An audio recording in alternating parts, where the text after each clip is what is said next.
اولین فرمان نماز نیست، اولین فرمان روزه نیست، اولین فرمان زکات نیست، اولین فرمان اولین آیه قرآن جهاد نیست، اولین آیه قرآن حجاب نیست.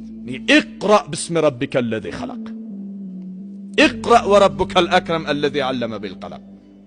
بخوانید تا که می توانید بخوانید، برای فرزندانتان، برای خانواده ایتان بیاموزانید. والله که بزرگترین عبادت در قرآن علم است، معرفی شده در متون دینی. رسول صلی الله علیه وسلم میگه آسان ترین راهی که انسان به بهشت برسانه علم است. سهل ترین طریقه جنت، رفتن به جنت، علم است.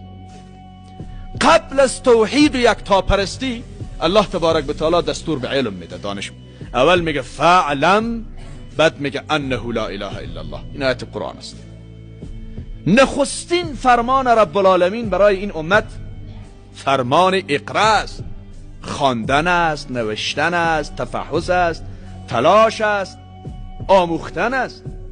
یعنی گویا نزد رب العالمین هیچ چیزی مهمتر از قضیه علم نبوده. اولین کسی که در خانهش برای همسرش معلمی استخدام میکنه پیامبر است صلی الله علیه وسلم. برای حضرت حفصه همسر پیامبر